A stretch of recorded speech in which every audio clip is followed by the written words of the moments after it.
Charles Darwin said in his book, Origin of Species, that two things need to happen, otherwise evolution is just a theory.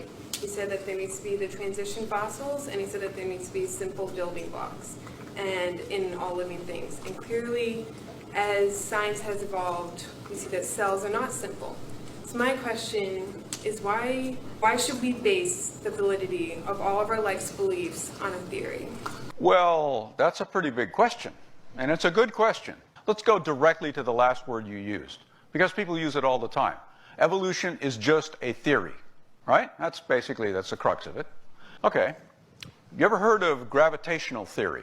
Works pretty well. How about the germ theory of disease? You see, in science, we use the term theory in a different way. It's not somebody's wild idea. You could even argue that it was Darwin's, but it's been tested scientifically. It's been demonstrated to have happened. Evolution is a fact. It's not a theory. There is evolutionary theory, and that is the body of fact and observation that we can impose, we can bring to bear on the question of how things evolve. Let's take your building block example for that, right? I'm not sure that Darwin said that, but I am damn sure that Darwin didn't know what DNA was. And I'm certain that he didn't know what a nucleotide is. Those, I think, are the building blocks, right? We're getting this fantastic understanding, and let's bring this back to medicine now. Howard Hughes Medical Institute. Many of the Howard Hughes Medical Institute investigators around this country at the top universities, and believe me, they pick the very best people in the world to do this research. These people are working on those building blocks because those building blocks sit at the fundamental foundation of things like cancer.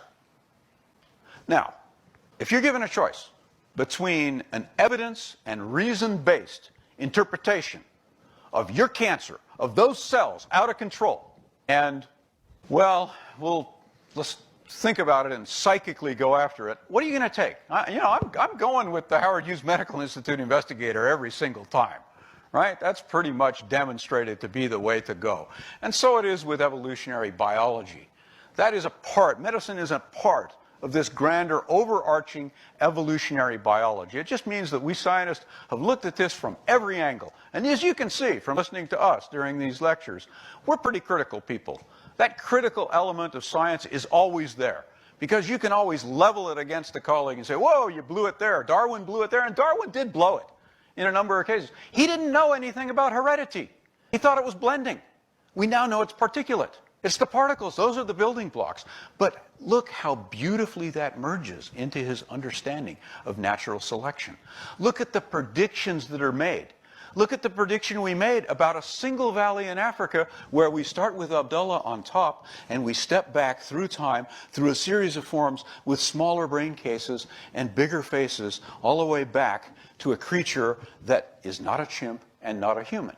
You could say that we tested the hypothesis there. And by so doing, we've demonstrated that evolutionary theory applies well, in this case, much as it does in the biomedical basis of cancer.